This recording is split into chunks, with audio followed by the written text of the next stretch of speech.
Welcome students, আজ আমরা দেখব জিওসির আন্ডারে হাইপার কনজুগেশন এবং কার্বোক্যাটায়ন স্টেবিলিটি এগুলো নিয়ে কিছু কোশ্চেন্স আমরা ডিসকাস করব।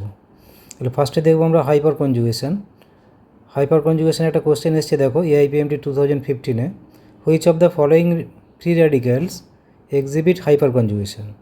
তাহলে হাইপার কনজুগেশনের আমাদের ক্রাইটেরিয়া কি? ক্রাইটেরিয়া অফ হাইপার কনজুগেশন,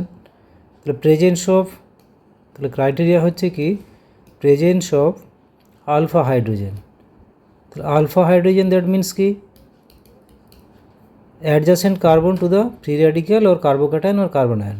তাহলে এখানে ফ্রি র্যাডিক্যাল হচ্ছে এটা, this one is free radical, এই কার্বনটা ফ্রি র্যাডিক্যাল, এখানে এই কার্বনটা ফ্রি র্যাডিক্যাল এবং কম্পাউন্ড 3 যেটা আছে সেটা হচ্ছে এই কার্বনটা ফ্রি র্যাডিক্যাল। তাহলে কম্পাউন্ড 1-এ দেখো আলফা পজিশনে কোনো হাইড্রোজেন নেই, এটা তো টার্সিয়ারি বিউটাইল গ্রুপ। তাহলে এই যে গ্রুপটা আছে এখানে, this is tertiary butyl group. তাহলে এখানে আলফা পজিশনে নো আলফা হাইড্রোজেন।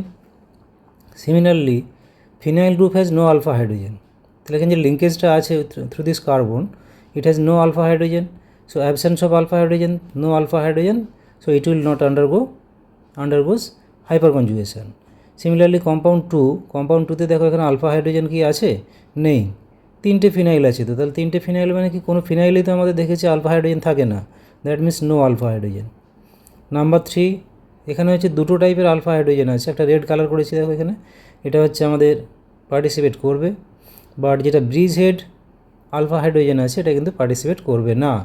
তাহলে এটা যেহেতু আমাদের ব্রিজ হেড বাদ দিয়েও মানে except bridge head hydrogen another hydrogen present, so it will undergo hyper conjugation. তাহলে আমাদের কোন অপশানটা হবে? শুধুমাত্র অপশান মানে কম্পাউন্ড 3টা দেবে। তাহলে কম্পাউন্ড 3 মিনস অপশান বি। তো এই অপশান বিটাই হচ্ছে আমাদের কারেক্ট অপশান। Thank you.